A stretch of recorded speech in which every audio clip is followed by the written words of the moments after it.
Olá, vamos estudar mais um pouquinho da Palavra de Deus. Então vamos lá. Olha o tema de hoje, a transfiguração do maligno, né? Então, aqui o revestivos de toda a armadura de Deus, para que possais estar firmes contra as astutas ciladas do diabo. E uma das ciladas do diabo é a transfiguração. Como assim, meu irmão? Meu irmão, segundo aos Coríntios, capítulo 11, versículo 14, nós vamos ver aqui. E não é maravilha, porque o próprio Satanás se transfigura em anjo de luz.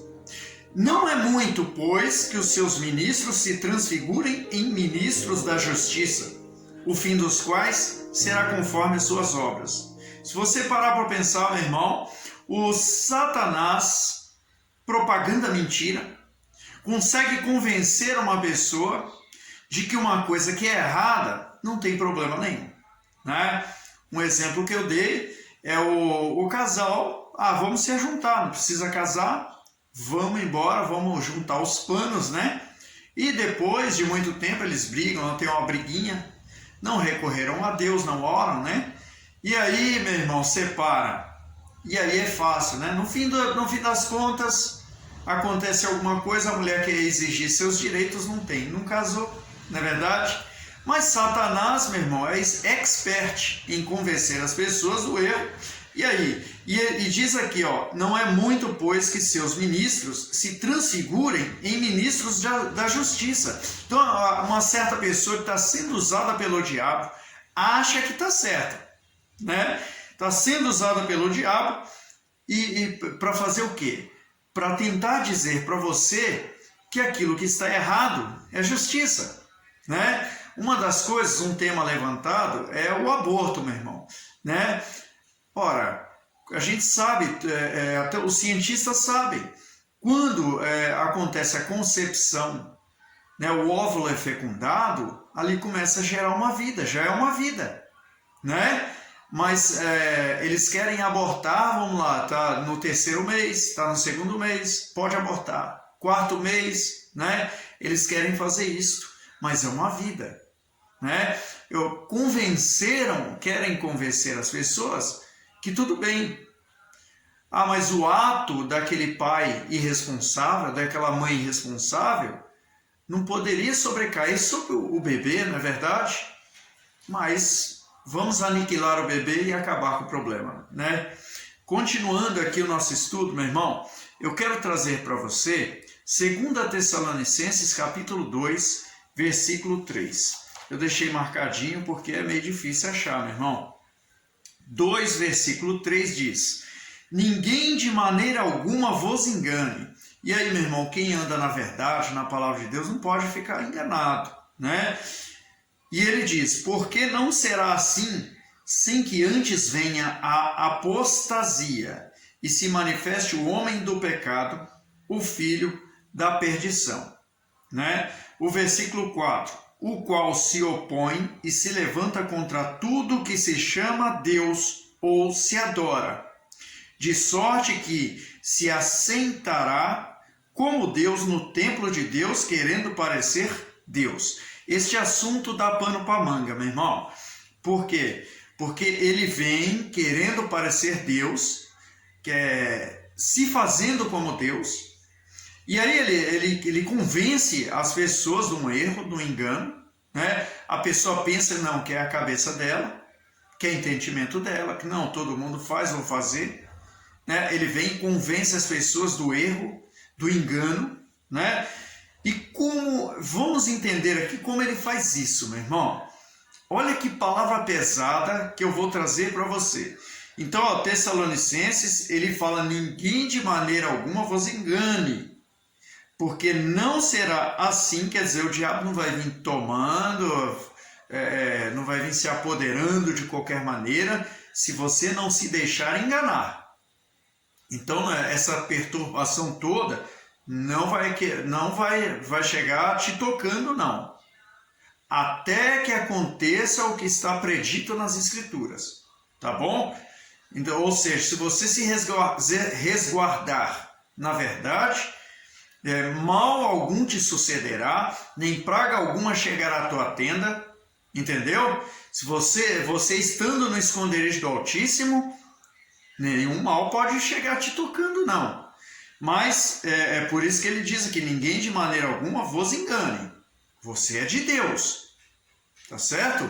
Então vamos avançar no nosso estudo aqui. E eu quero dizer para você de 1 Coríntios 3, versículo 16. Vamos lá que eu deixei marcadinho aqui, certo? O versículo 16 diz: Não sabeis vós que sois o templo de Deus e que o Espírito de Deus habita em vós? E aqui, meu irmão, para tudo que você está fazendo, porque essa palavra é forte.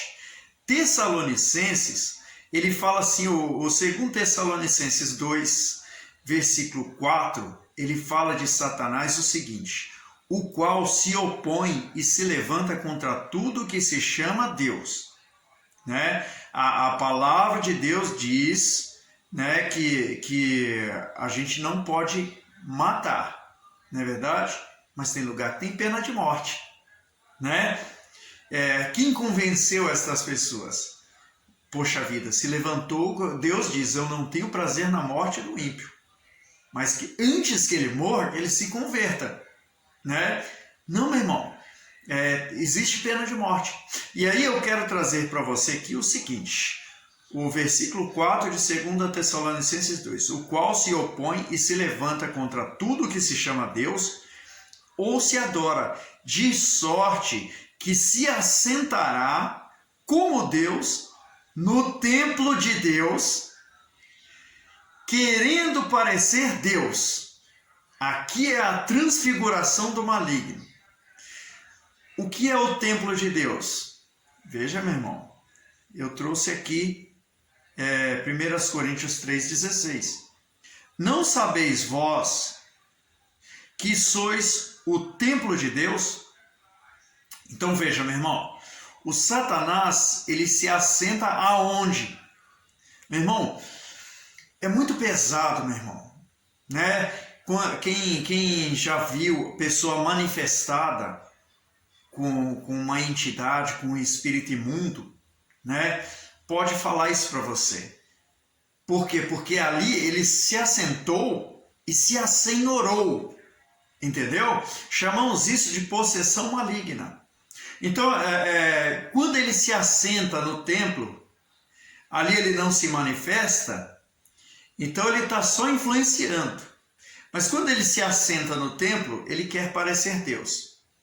Como? O que acontece, meu irmão, quando a pessoa se sujeita a Deus? Ela é obediente a Deus. Deus manda e ela obedece. E o Satanás, querendo parecer Deus, faz o quê? Ele começa a mandar. Ele começa a dizer, vai, usa mais um pouquinho, bebe mais um pouquinho, você precisa, fuma mais. Você não viu como você fica agitado quando você não fuma? Né? Não, você não pode engolir, você não pode deixar essa pessoa fazer isso com você, não. Vai lá, retribui na mesma moeda. Né? Ela falou mal de você, vai deixar? Né? Não, você não pode sair agora, você tem que descansar. Mas a mãe está precisando. Não, vai descansar, o outro vai no seu lugar. Deixa o outro ir no seu lugar. Então ali ele se assenta no templo. Agora, olha só, o 16 de 2 Coríntios 3. Não sabeis vós, aí não sabeis, meu irmão. Quando a pessoa deixa, ninguém de maneira alguma vos engane. Então ele diz, não sabeis vós que sois o templo de Deus e que o Espírito de Deus habita em vós? Então, meu irmão, quem tem que habitar em vós é o Espírito de Deus, não é espírito maligno. Sabe, meu irmão, e aí o que acontece? O Satanás vem, querendo parecer Deus, mandando, orientando. Se você está na palavra, a verdade, ele não pode vir com mentira em cima de você. Ele não vai conseguir te enganar. E aí ele vem, tenta se assenhorar. A palavra diz, ninguém de maneira alguma vos engane. E aí você não deixa. Mas como você vai resistir? Revesti-vos de toda a armadura de Deus, para que possais estar firmes contra as astutas ciladas do diabo. Ele não fala aqui que é o seu vizinho, meu irmão. Ele não fala aqui que é o presidente que é o seu inimigo. Ele não fala aqui, meu irmão, que é o seu cônjuge, seu filho. Ele está falando que a cilada é do diabo.